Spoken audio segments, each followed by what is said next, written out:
Hey kid, you want to build a car?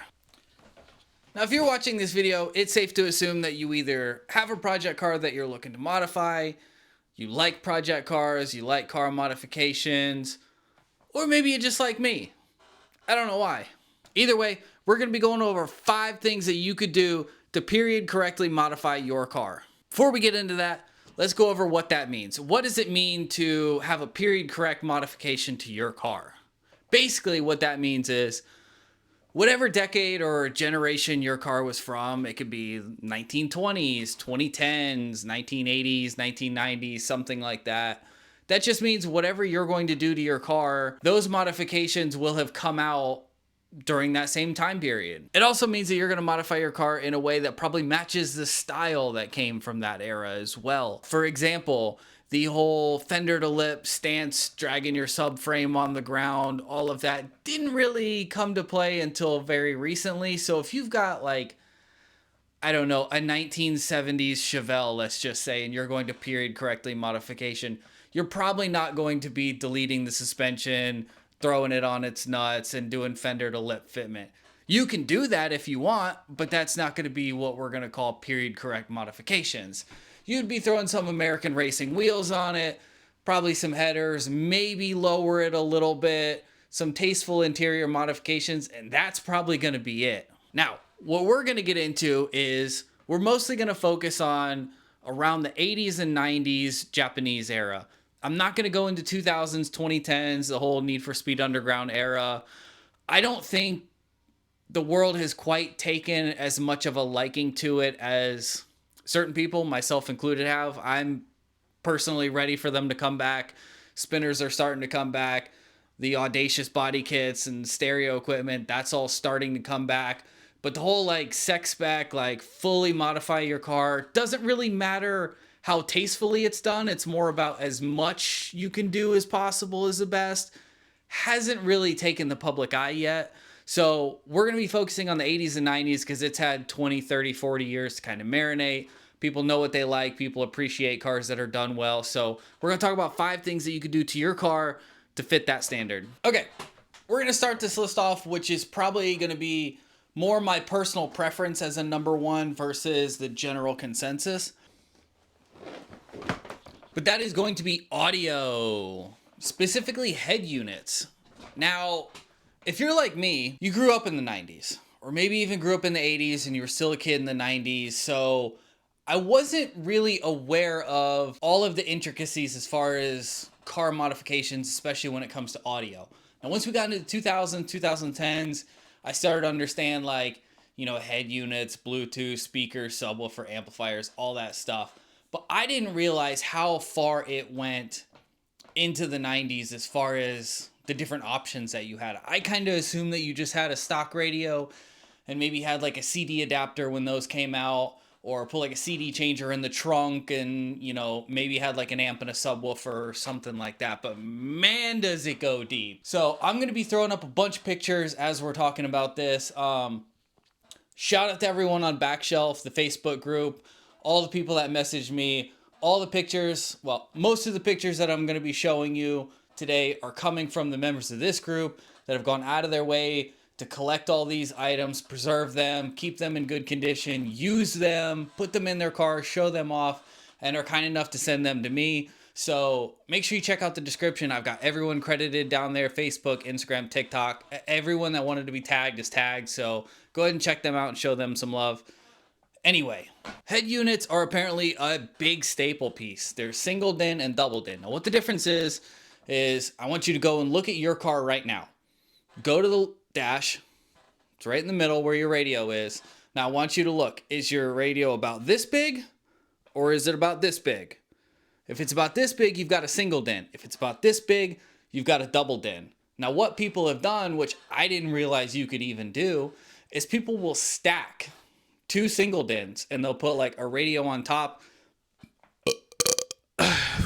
They'll put like a radio on top and an equalizer on the bottom or something like that. So the top will play all the music and everything, and the bottom will have some cool sound effects. That's where they'll tweak their audio, you know, the subwoofer sound effects, everything like that. Or there are people that have big fat double dins that have a big screen on it. I don't remember if this one was a single or a double, but Kyushavault, check them out. I'll link them again as well. I've talked about them a bunch in the past. He showed one where it actually has a slot machine in your head unit.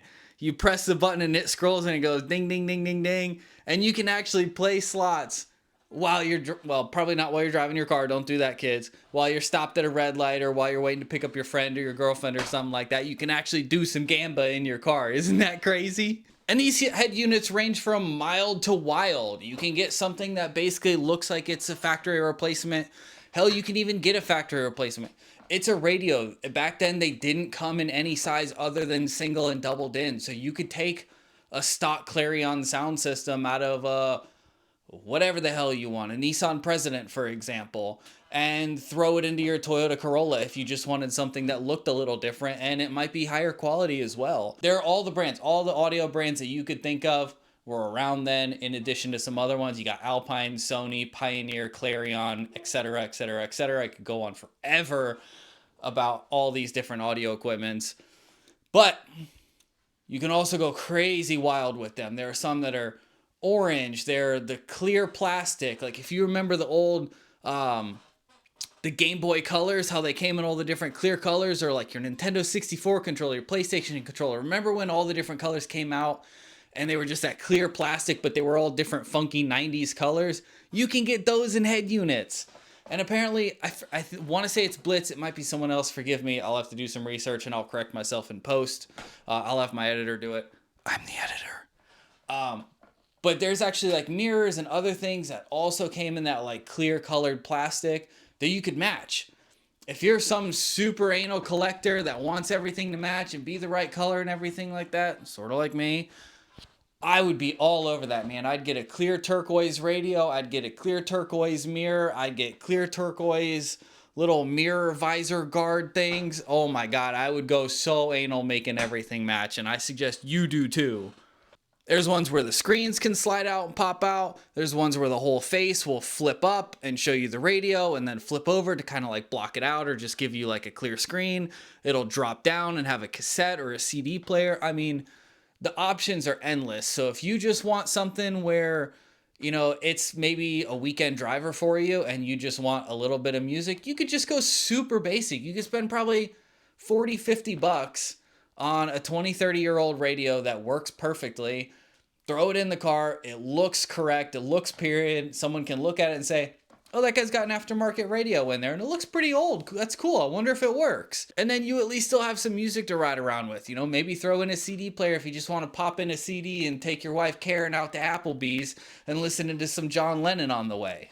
Or you could go super crazy and have, hell, I don't even know what the hell half these have. Do some gamba on the way to pick up your psycho ex-girlfriend. But audio isn't just limited to head units. Not only can you change out the speakers, which I'm not going to go too much into because you can't see that. I do highly recommend that you take a look at and upgrade your speakers. For this, to be honest, I would probably say just go new. Speakers get very brittle as they get older. You might be able to find some that are very well taken care of. They might be new in box, something like that. But I think it's one of those things that you're probably better off just getting something new.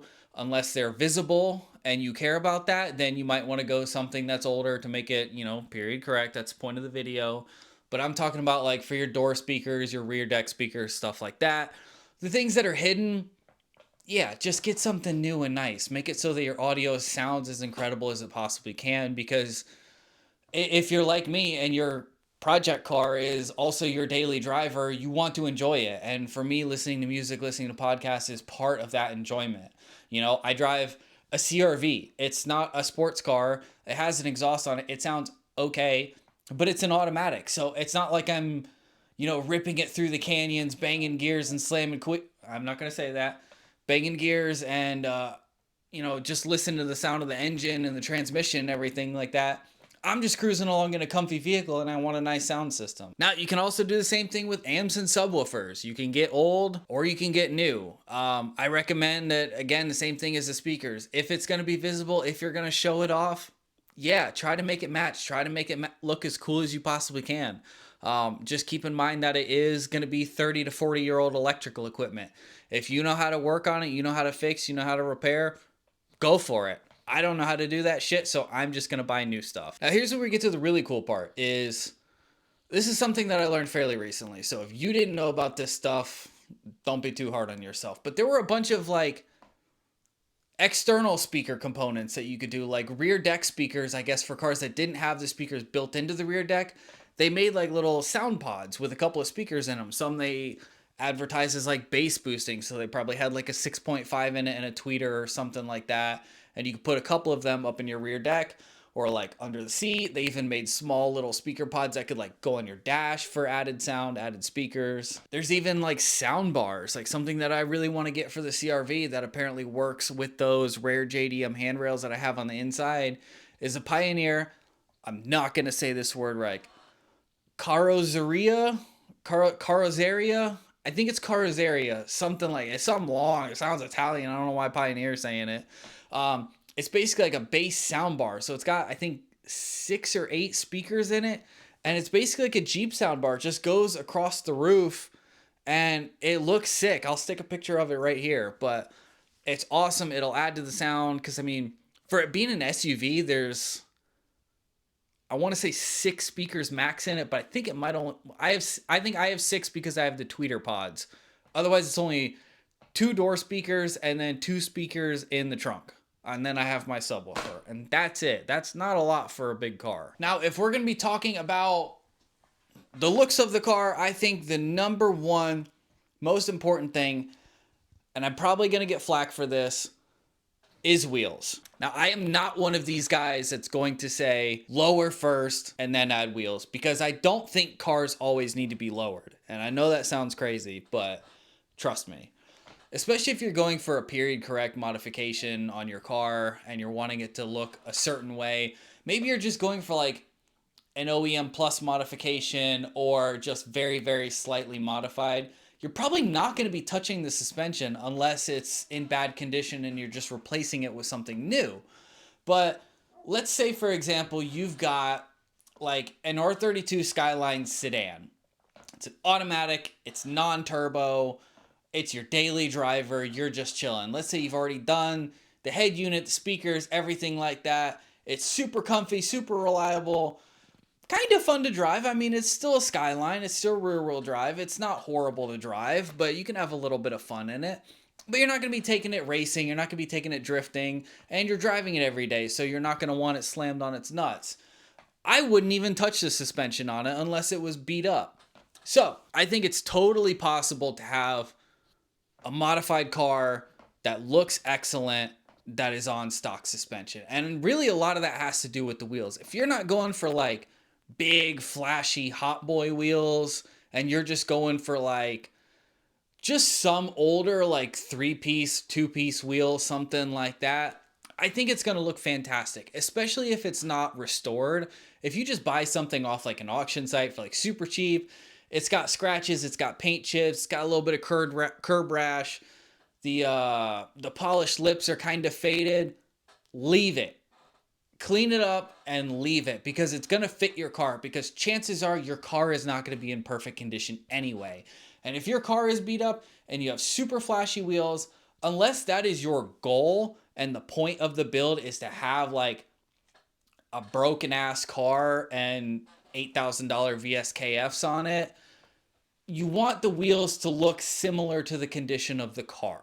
Otherwise, it's going to stand out way too much. And I know I sound like a broken record, but if we're going for the period correct, you want it to kind of look like your car is driving around as if someone bought it brand new in 1993 and they went out and bought everything that was available in 1993 and then just left it that way for the next 30 years. So I'm going to throw up some of my favorite wheels here on the screen, along with, after this, some of my favorite cars that I think kind of fit that look that I'm talking about, with the stock suspension and some aftermarket wheels that don't look ridiculous. Just to give you an idea of what we're talking about. I'm not going to go in and list every single wheel, because I can't even think of all of them off the top of my head anyway, so you'll see them all around me, probably in front of my face as well. And I'll put the names next to them as well so you guys can look them up if you want. The third and Potentially the most expensive one that I'm going to recommend is Aero. And when I say Aero, I don't just mean a body kit and a spoiler.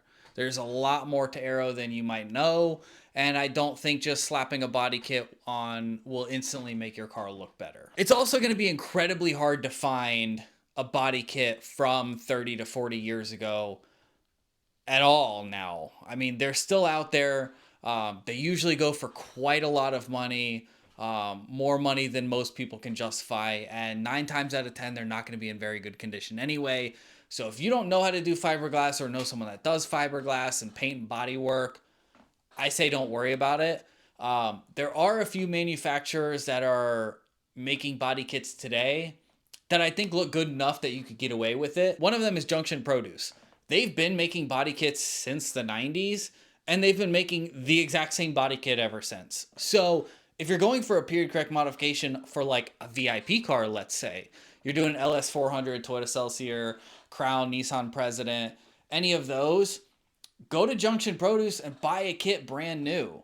It's the same kit that you could get in 1997. So you're not doing anything wrong by doing that, by buying a brand new kit when it's the exact same one that was out 30 years ago. So there are a few companies like that. I'm not the most well-versed. I don't know what's available. But I know a lot of these companies like Tom's and stuff like that, they've moved away from the older cars and are just focusing on whatever new car comes out. So if you're looking at a car 30 years ago, chances are it's going to be pretty hard to find a body kit for it. It's 100% going to be used unless someone has one stored in a locker from 1997, but that's going to be a pretty penny. So what I suggest is just doing small touches, small things. You could put a little bit of a wing on it. You could put a little bit of a front lip on it without going like full like Bomex front bumper or KBD bumper or something like that. You know, you don't have to go full body kit in order to get yourself some modifications. I think just a simple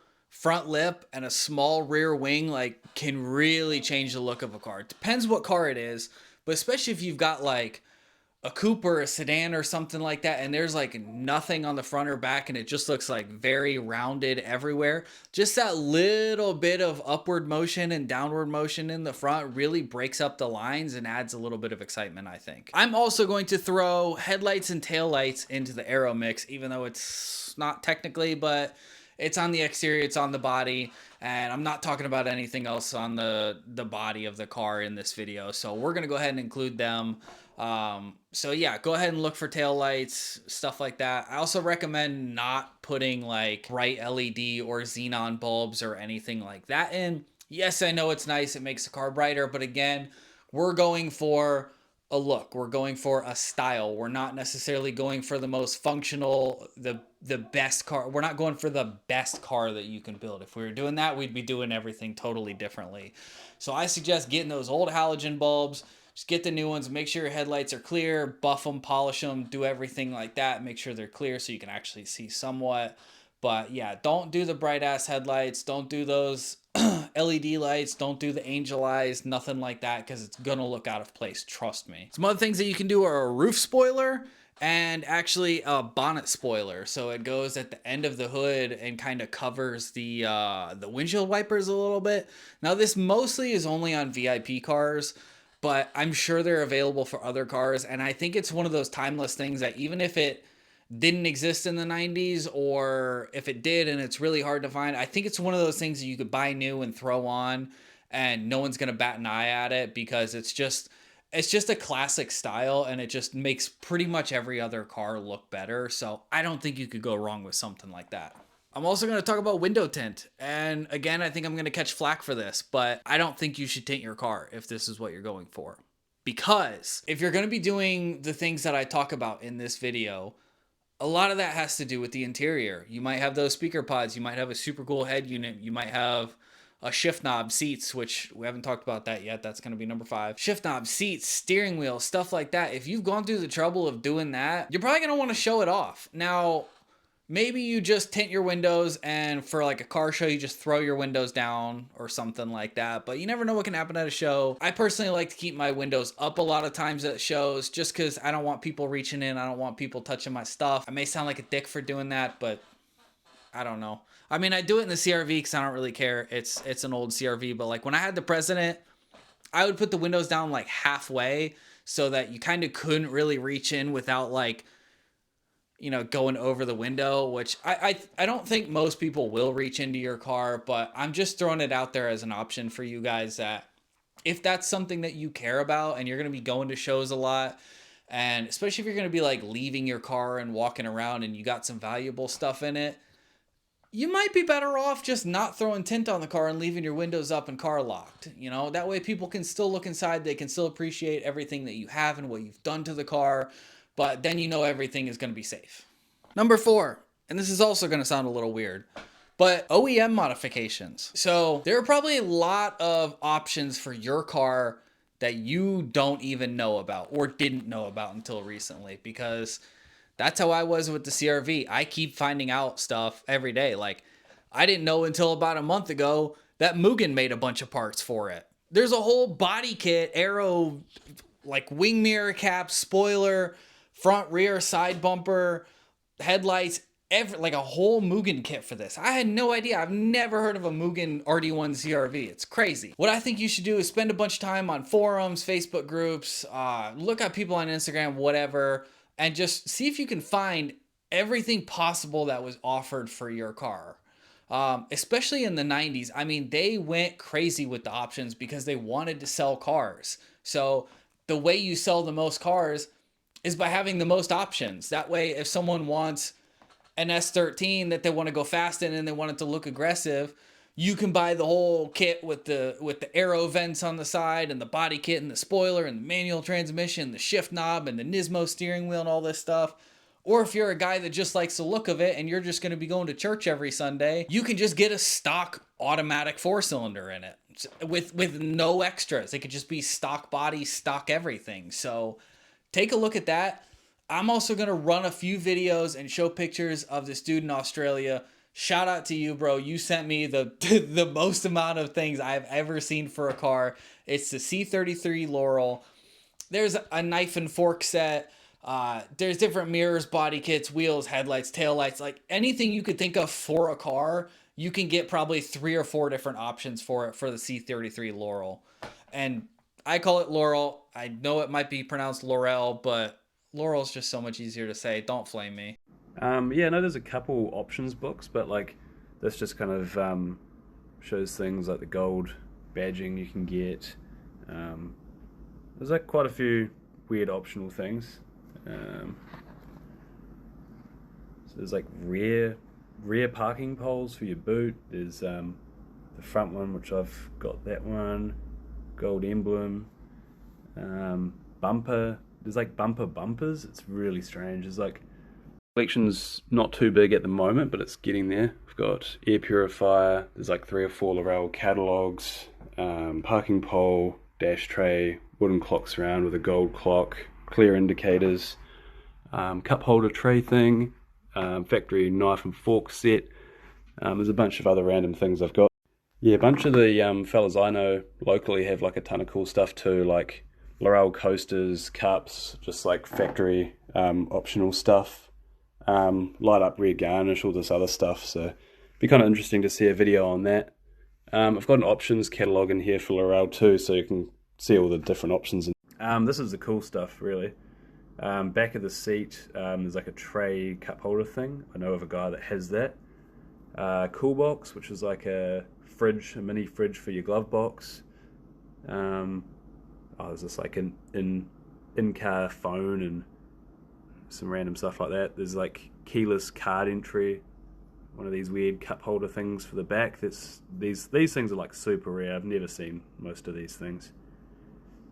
Oh yeah, there's the dash tray that I've got on the thing up there. I believe that's a phone that goes in the center console. Oh, that's a wood grain clock surround up there. Yeah, I don't know, if you're interested to do a video on these, I'll ask some of the boys and I'll just get them to send through their collection of stuff. But there's quite a lot of stuff out there for these. It's quite interesting to see it all. And then there's like heaps of trim stuff as well, trim levels, which probably isn't that interesting. Like you can get steel badge floor mats, which I've actually got one here. Doilies, that's pretty common in a lot of cars. Sunroof monsoons, OEM option wheels. I think some are Impul maybe. There's a bunch of weird stuff, man. So there's a lot of things like that. There's also interchangeability between cars of the same generation. Like, for example, my Civic, got ahead of myself. My CRV is basically a Civic underneath. Like the steering column is the exact same in every single Honda from like 88 to 2006 or 5 or something like that. So I can put an AP1 S2000 steering wheel on my CRV with no modifications whatsoever. I can put seats from an EKSI in it. There's so many different things from other cars that weren't available in the CRV that I could put on my car. And it's the same for pretty much every single Japanese manufacturer as far as I'm aware. You know, Toyota is going to be using the same parts in the Crown that they used in the Supra. We already know they use the same engine. There's going to be a crossover of a ton of different parts. So even though cars have different body styles, that doesn't necessarily mean that you can't take parts from one car and put it on a different car. Another example would be like putting R32 GTR brakes on like an S13 or something like that.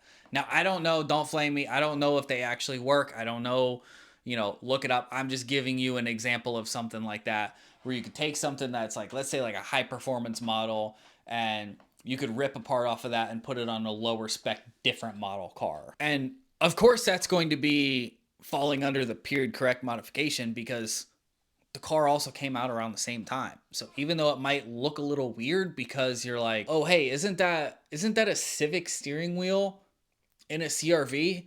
But at the same time, it looks like the same steering wheel. It's just slightly different. So you're like, oh, that's a steering wheel. That's a Civic steering wheel in a CRV. That's pretty sick. Or why the hell does this automatic Silvia have R32 GTR brakes on it?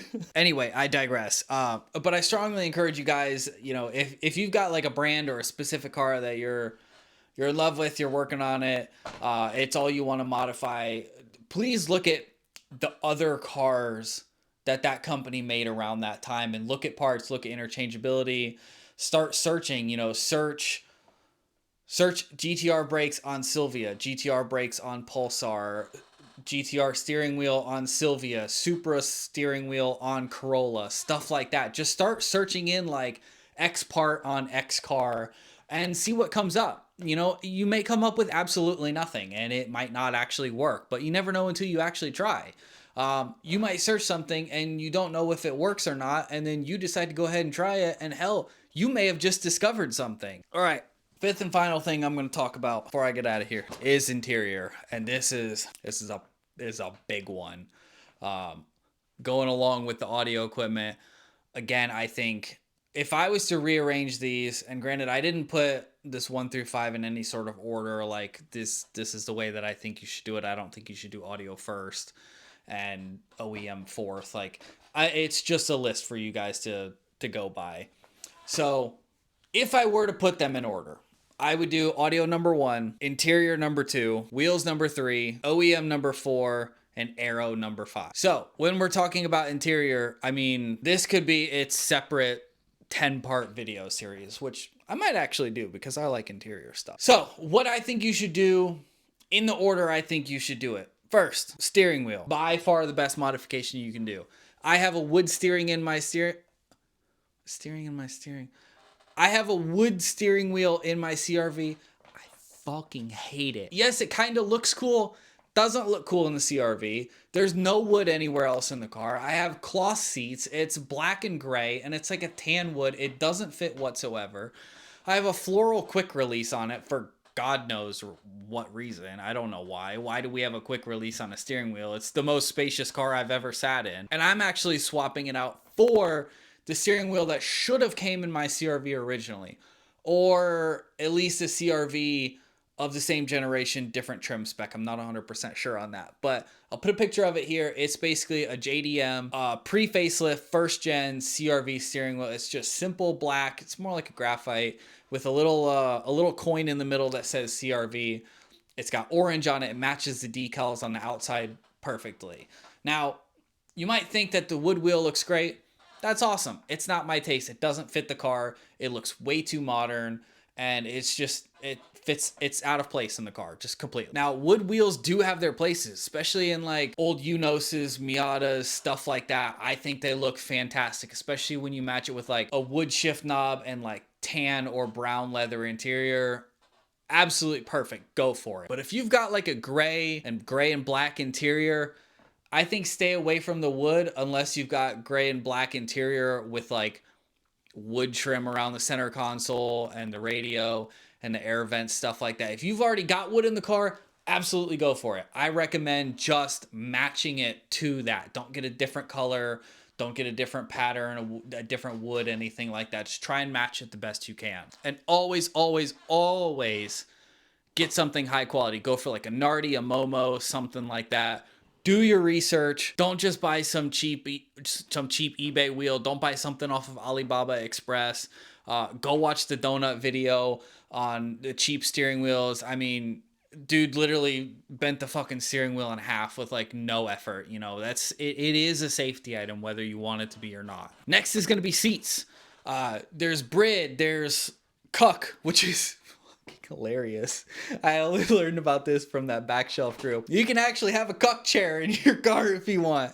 You can sit in a cuck chair while you drive. And you know what? They made a cuck wheel. You can grab onto a cuck while you're sitting in a cuck. Like, what the fuck? Anyways, there's Recaro. There's a bunch of different brands. Again, it's like the wheels. There's millions to choose from. They also still bring quite a bit of money. But again, it's one of those things that can completely change the look of a vehicle. If you get something pre-2000, it's just going to work. It doesn't matter what car you put it in. If you like the look of it, a lot of them have fancy colors. I don't know if you guys can see the Bridge Moto one that I have here. I'll turn around. Oh, fuck. I stepped on my Hot Wheels. So that Bridge Moto seat that I have right there, I basically chose it because it's going in my, oh God, you guys can't see me.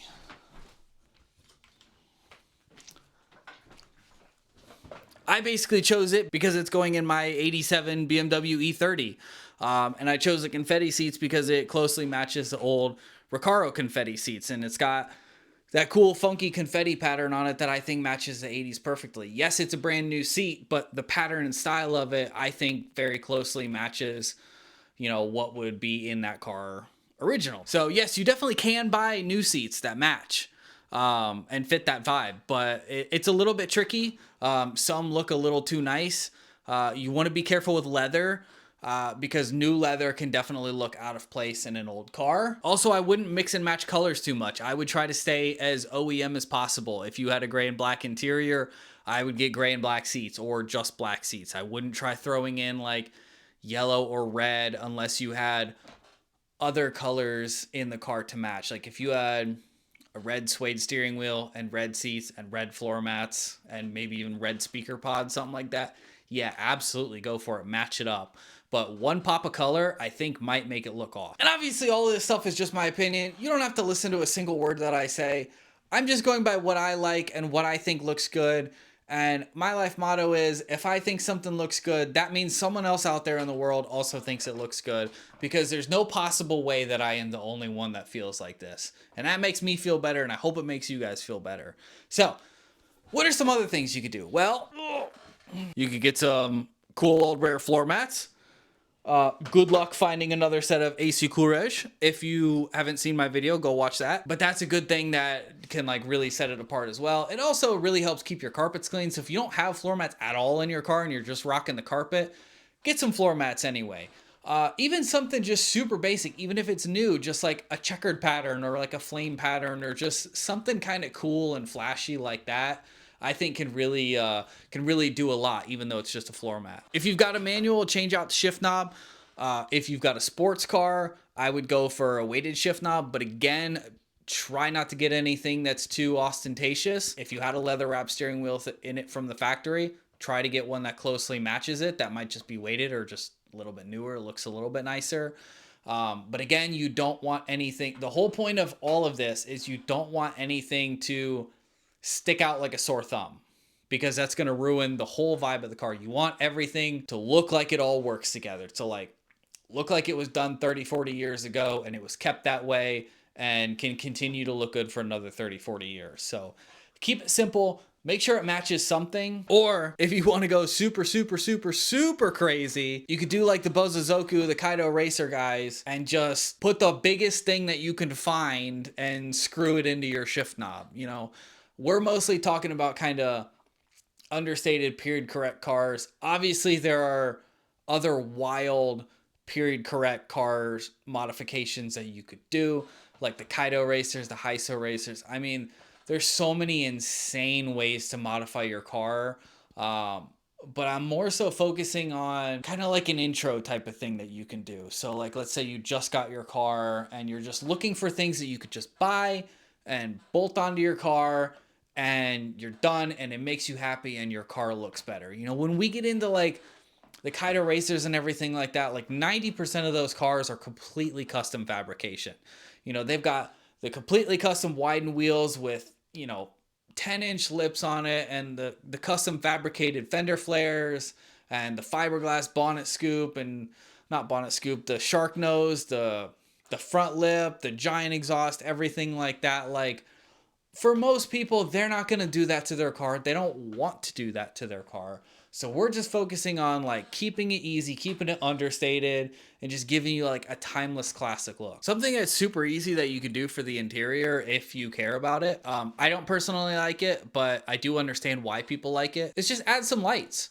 Either under like the kick panel or under the dash or under the seat, you know, even something up in the roof lining. Not a starlight headliner. We're not doing that. Just a couple of like mood lights, I guess you could call it. You know, if your car is blue and the interior is, let's say, like a lighter color or something like that, like a light gray, and you want to add a pop of color to it, throw some lights underneath. It's not, I don't think lights make it look like it's in any sort of generation, if that makes sense. So let's quickly run through things again and we'll wrap this video up. Number one is going to be audio. You've got head units, speakers, amplifier, subwoofers, and let's call them ancillary audio.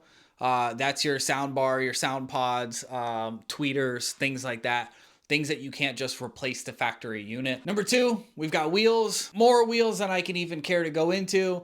I think just pick something that has a production year of when your car was made, essentially. There are tons that are like still being made today, like SSR Mark 1, Mark 2, stuff like that. So you could get brand new ones if you wanted, and it's still going to look period correct. But like I said earlier in the video, I think it's cooler and I think it looks better to get used, older, crusty wheels from the actual time that your car was made, because I think it's going to fit the overall vibe better. And again, I'm going to put more wheels around here that I like. Number three is aero. Remember, it's not just exclusive to body kits and wings. There's a ton of different aero modifications that you can do. Type in whatever car you have, followed by the word aero, and just go crazy. I think the more understated, the better. Especially if that's what you're going for. Obviously, you know, if you're going for some wild and crazy looking, you know, drift car or something like that, well, first of all, you're probably not going to be following what we talked about in this video. You're not going for a period correct style. You're going for a more drift style. So you wouldn't be doing that anyway. So keep it simple, keep it understated, and it'll look good. Number four, be sure to keep an eye on OEM modifications, things that your car came with that you may want to add into yours that didn't come on it originally. Might be higher spec, might be lower spec too, because sometimes some of the lower spec stuff looks better than the higher spec stuff. Also look for stuff from other cars from that same era. It might even be from a different brand. Who knows? You might have a Corolla 11 grill that works in your old Nissan Sentra or something like that. I don't know. I'm just making it up. But you could always do something like that where you may have to modify it a little bit, but you know, you get something unique that way. And number five is basically everything else on the interior. I recommend steering wheel, shift knob, and seats for sure. Everything else after that is going to be pretty much optional. Floor mats can definitely change the look of a car. Lights, things like air fresheners, cup holders, tassels, stuff like that. And, you know, there's so many different things that you can do. And there's actually a lot of newer or more recent things that you can do that I don't think will look completely out of place in an old car. You know, adding something like a cup holder, yes, it may be a new cup holder, but I don't think anyone is going to look at it and be like, oh my God, this car is completely ruined because they added a vent cup holder to it, you know. Everyone does that. If we all want to put our drinks somewhere. Anyway, I hope this helps you guys. Be sure to check out my other videos, especially the AC video. I put a lot of time and effort into that one. So go check it out. Let me know what you think. Let me know what you thought of this video. Did I get anything right? Did I get anything wrong? Is this how you want to modify your car, or do you want to modify it some way differently? You know, I've got 2 cars right now and I'm modifying them completely differently. I've got a CRV that's going to be more OEM plus period correct. And then my E30 is going to be a full-blown Japanese / Polish style drift car. It's just going to be a fucking missile, basically. You know, it's getting these seats and a drift angle and basically nothing else except a body kit. So if you have any recommendations for other videos, let me know. I'm probably going to do this type of video for like other style of cars too. So if you like it, please be sure to let me know. It gives me more motivation to do it and get these videos out quicker. So without further ado, thank you all for watching. Be sure to subscribe, turn on notifications, like. Again, tell me what you think down in the comments and check out my other videos. Bye.